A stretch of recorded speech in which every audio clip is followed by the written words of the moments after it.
Kajamas, this is Vincent. Welcome back again to my vlog. So ayun Kajamas, another adventure na naman ang gagawin natin ngayong linggo. So kasama ko pa rin si Plong. Hi Plong, say hi to my vlog. So plano po namin na pumunta ngayon, pumunta ngayon sa Kanawa Spring na matatagpuan po sa lugar ng Kandihay, Bohol. So kasunod nitong Ubaya, Alicia, and then pangatlo yung Kandihay papuntang Tagbilaran. So sa Kandihay po part yung pupuntahan namin. So and keep on watching sa ating vlog Kajamas, at sana mag-enjoy po kayo at sana safe yung biyahe namin at mga gala namin ngayong araw. So ayan, keep on watching sa ating vlog and please don't skip ads.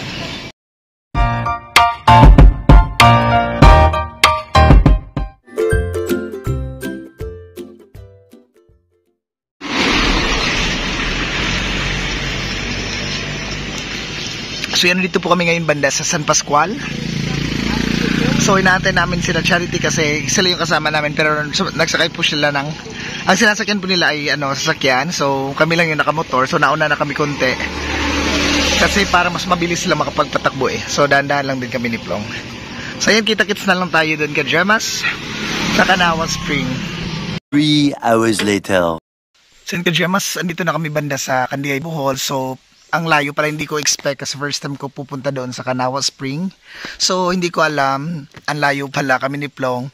Tapos nauna pa kami dito, hindi namin alam kung saan lugar yon. Tanong-tanong na lang kami sa mga tao dito na dadaanan namin. So ayun na nga, ito nga daw na daanan na to ay papunta na nga daw doon sa Kanawa. So medyo malayo daw din.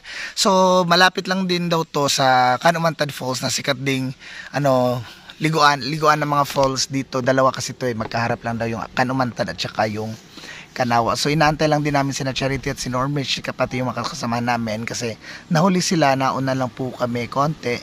And then pag nakapunta na kami doon ay aantayin na lang namin sila. So inaantay ko si Plong kasi nagsisiyar pa si Plong doon sa may sa forest. Umihi pa siya saglit. So yun, ang dami talang pumupunta dito Kajamas sa mga paliguan sa falls kasi sobrang init din dito. And then linggo din ngayon, maraming mga free and rest day din kasi yung linggo. So ayan, dami mga nagsisipagpuntahan doon. So si Plong na lang inaantay kung lumabas dyan. A few moments later. So ayan na si Plong Kajamas. Tatanungin ko siya mamaya. Successful ba bakla? Akala ko ba iihi ka lang? Ba't 10 minuto kang hindi nakabalik dito? Puwis na puwis So ayan Kajamas, tuloy na kami sa aming biyahe. So ayan, nakamotor nga lang po kami ni Plong. So ayan, tara, safe trip sa amin Lord, i-guide mo kami ngayong araw. So tara na Plong. Lay!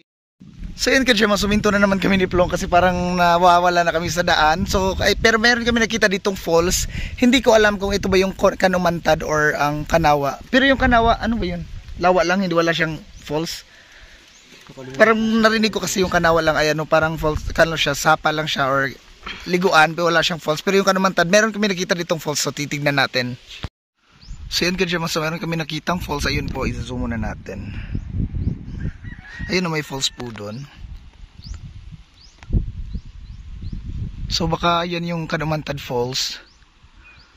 Narinig dito yung bagsak ng tubig. So naghanap kami ng mga tao dito para matanungan namin kung saan ba talaga yung tamang daan dito sa papuntang Kanawa, kasi doon nga yung usapan namin ng mga kaibigan namin. Plong, asa man ta Plong? Ito na. May tao. May meron ng tao, magtatanong na muna kami Kajamas. Meanwhile,